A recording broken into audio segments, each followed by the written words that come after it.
सुप्रभात बाल मित्रों, आज 22 जून है और अभ्युदयवाणी की रेलगाड़ी एक बार फिर से आपको ले चलने के लिए तैयार है। आपके दोस्त और हमसफर प्रेम वर्मा के साथ आज के रोमांचक, ज्ञानवर्धक और नैतिक शिक्षा से भरपूर एक अद्भुत यात्रा में, जहां हम नए विचारों से प्रेरित होंगे, नई जानकारी हासिल करेंगे और जीवन के मूल्यों को समझेंगे।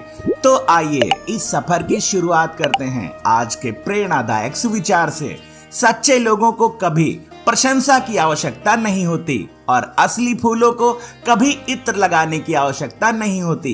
True people do not ever need to be praised and real flowers do not ever need to apply perfume. यह सुविचार हमें बताता है कि जैसे असली फूल अपनी प्राकृतिक खुशबू से ही मन को मोह लेते हैं और उन्हें कृत्रिम इत्र की आवश्यकता नहीं होती, उसी प्रकार सच्चे और ईमानदार लोगों को अपनी अच्छाई या योग्यताओं को दिखाने या दूसरों से प्रशंसा पाने की जरूरत नहीं होती।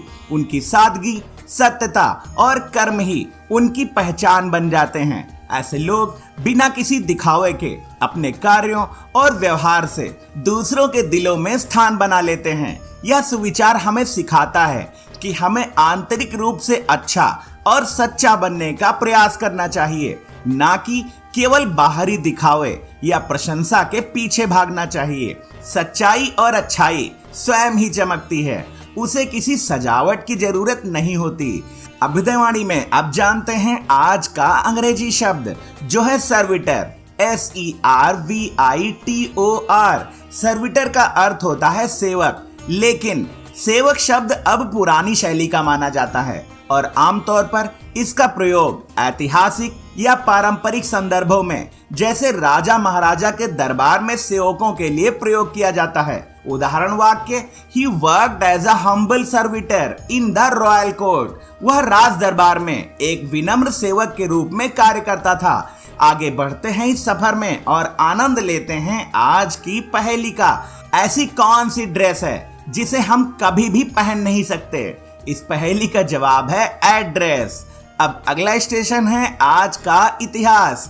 इतिहास हमें अतीत से सीखने और वर्तमान को बेहतर बनाने का मौका देता है।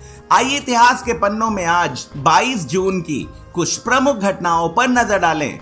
22 जून सन 1939 को नेताजी सुभाष चंद्र बोस ने कांग्रेस से मतभेद के बाद ऑल इंडिया फॉरवर्ड ब्लॉक की स्थापना की, जिसका उद्देश्य स्वतंत्रता संग्राम को और अधिक उग्र रूप देना था। 22 जून 1941 को नाजी जर्मनी ने सोवियत संघ पर ऑपरेशन बारबरोसा नामक सैन्य अभियान शुरू किया। यह इतिहास का सबसे बड़ा सैन्य आक्रमण माना जाता है, जिसमें 3 मिलियन से अधिक जर्मन सैनिकों ने सोवियत संघ पर 3 दिशाओं से हमला किया।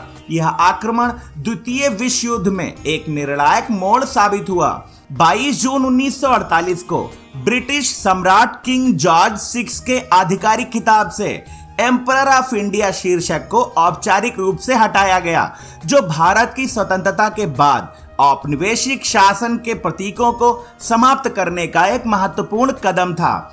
22 जून 1986 को अर्जेंटीना के डिएगो माराडोना ने इंग्लैंड के खिलाफ फीफा विश्व कप क्वार्टर फाइनल में हैंड ऑफ गॉड गोल किया। इस मैच में उन्होंने गोल ऑफ द सेंचुरी भी किया, जिससे अर्जेंटीना 2-1 से विजयी हुआ और अंततः विश्व कप जीता। 22 जून 1988 को बौद्ध भिक्षु, पाली भाषा के मूर्धन्य विद्वान और लेखक भदंत आनंद कौशल्यान का निधन हुआ।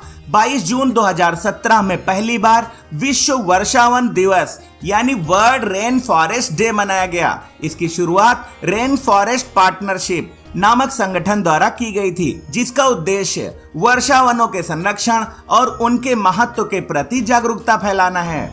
अभ्युदयवाणी की अगली कड़ी प्रेरक व्यक्तित्व में आज हम जानेंगे भदंत आनंद कौशल्यान के बारे में। भदंत आनंद कौशल्यान एक प्रसिद्ध बौद्ध भिक्षु, पाली भाषा के मूर्धन्य विद्वान, लेखक और समाज सुधारक थे।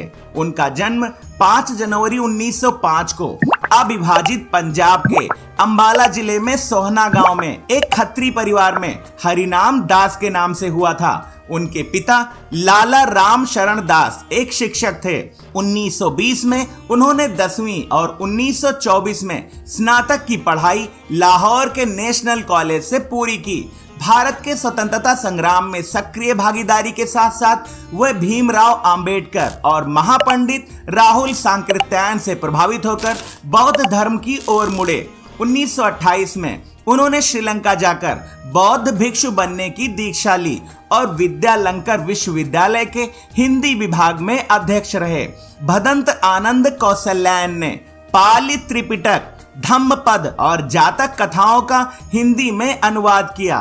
साथ ही अगर बाबा न होते, राम की कहानी राम की जुबानी और बौद्ध धर्म एक बुद्धिवादी अध्ययन जैसे मौलिक ग्रंथ लिखे। उन्होंने 10 वर्षों तक राष्ट्र भाषा प्रचार समिति वर्धा के प्रधानमंत्री के रूप में हिंदी का प्रचार प्रसार किया। बोधगया में बच्चों को शिक्षा दिलाने के लिए उन्होंने एक विद्यालय भी स्थापित किया। 22 जून 1988 को नागपुर में उनका महापरिनिर्वाण हुआ। 20वीं सदी के बौद्ध धर्म के सर्वश्रेष्ठ क्रियाशील व्यक्तियों में से गिने जाने वाले भदंत आनंद कौशल्यायन की शिक्षाएं और रचनाएं आज भी समता मूलक समाज और बौद्ध दर्शन के प्रचार में प्रेरणा का स्रोत हैं। अभ्युदयवाणी के दैनिक विशेष में अब हम जानेंगे 22 जून को मनाए जाने वाले विश्व वर्षावन दिवस के बारे में। विश्व वर्षावन दिवस यानी वर्ल्ड रेन फॉरेस्ट डे हर साल 22 जून को मनाया जाता है, जिसकी शुरुआत 2017 में रेन फॉरेस्ट पार्टनरशिप द्वारा की गई थी। इसका मुख्य उद्देश्य वर्षावनों के संरक्षण और उनकी जैव विविधता और जलवायु नियंत्रण में उनकी महत्वपूर्ण भूमिका के प्रति जागरूकता फैलाना है। वर्षावन, जिन्हें पृथ्वी के फेफड़े कहा जाता है, वैश्विक ऑक्सीजन का एक बड़ा हिस्सा प्रदान करते हैं और कार्बन डाइऑक्साइड को अवशोषित कर जलवायु परिवर्तन को नियंत्रित करते हैं। ये जंगल 50% से अधिक स्थलीय प्रजातियों का घर हैं, जिनमें दुर्लभ पौधे, कीड़े, पक्षी और स्तनधारी जीव शामिल हैं। साथ ही ये स्वदेशी समुदायों के लिए सांस्कृतिक और आर्थिक संसाधन भी हैं। हालांकि वनों की कटाई, अवैध खनन और कृषि विस्तार के कारण वर्षावन तेजी से नष्ट हो रहे हैं। अमेज़न, कांगो और दक्षिण पूर्व एशिया के वर्षावन विशेष रूप से संकट में हैं। विश्व वर्षावन दिवस हमें पेड़ लगाने, पर्यावरण अनुकूल उत्पादों का उपयोग करने और टिकाऊ नीतियों का समर्थन करने के लिए प्रेरित करता है। इस दिन स्कूलों, समुदायों और संगठनों द्वारा जागरूकता अभियान, वृक्षारोपण कार्यक्रम और शैक्षिक कार्यशालाएं आयोजित की जाती हैं। यह एक वैश्विक आह्वान है कि हम सब मिलकर इन अनमोल पारिस्थितिक तंत्रों को बचाएं, ताकि भावी पीढ़ियां भी प्रकृति की इस अनमोल धरोहर का लाभ उठा सकें। अभ्युदयवाणी के अंतिम पड़ाव पर अब सुनते हैं आज की प्रेरणादायक बाल कहानी, जिसका शीर्षक है दीपक की परीक्षा। कक्षा 7 में पढ़ने वाला दीपक पढ़ाई में हमेशा अव्वल रहता था, लेकिन जब उसने देखा कि उसका दोस्त राहुल परीक्षा में पर्चियों का इस्तेमाल करके आसानी से पास हो जाता है, तो उसे भी लालच आ गया। धीरे धीरे दीपक भी पर्चियों का सहारा लेने लगा। टीचर दीपक पर भरोसा करती थी, जिससे उसके लिए पर्चियां लाना आसान हो जाता था। एक दिन घर पर परीक्षा की तैयारी करते हुए दीपक पर्चियां बना रहा था। तभी उसकी माँ कमरे में आई और उन्हें यह सब देखकर बहुत दुख हुआ। माँ ने दीपक को कुछ नहीं कहा, लेकिन रात में जब वह सो गया तो उन्होंने सारी पर्चियां गायब कर दी। अगले दिन दीपक खुशी खुशी परीक्षा देने गया, पर जैसे ही उसने अपना कंपास बॉक्स खोला तो उसे सारी पर्चियां गायब मिली। उसे लगा कि वह पर्चियां कंपास बॉक्स में डालना भूल गया है। वह घबरा गया और रोने लगा। शिक्षिका ने दीपक को देखा और उसके पास आकर बोली, दीपक क्या हुआ? यह पेपर तो बहुत आसान है, हमने कक्षा में बहुत सारे प्रश्न हल किए हैं। टीचर के इन शब्दों ने दीपक में आत्मविश्वास जगाया। उसने हिम्मत करके परीक्षा देनी शुरू की और कुछ प्रश्नों के उत्तर आसानी से दे दिए। धीरे धीरे उसने अपनी समझ से बाकी प्रश्नों को भी हल कर दिया। उस दिन दीपक को अपनी गलती का एहसास हुआ। उसने जाना कि पर्चियों का सहारा लेकर सफलता हासिल करना गलत था।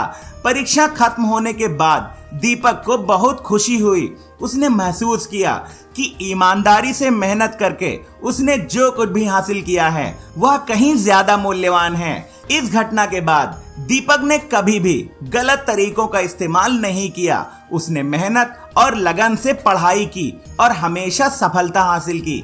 ये कहानी हमें सिखाती है कि ईमानदारी, आत्मविश्वास और परिश्रम ही सफलता की कुंजी हैं। अस्थायी लाभ के लिए किए गए कार्य अंत में पछतावा ही लाते हैं। शिक्षा का वास्तविक उद्देश्य ज्ञान और चरित्र निर्माण प्राप्त करना है, ना कि केवल परीक्षा में अंक हासिल करना। जब हम सही मार्ग पर चलते हैं तो जीवन की हर परीक्षा में सफल होते हैं। आज की अभ्युदयवाणी का सफर बस यहीं तक था। कल सुबह फिर मिलेंगे एक नई ऊर्जा के साथ, रोमांचक, ज्ञानवर्धक और नैतिक शिक्षा से भरपूर एक रोचक सफर में। आपका दिन शुभ हो। जय हिंद, जय भारत।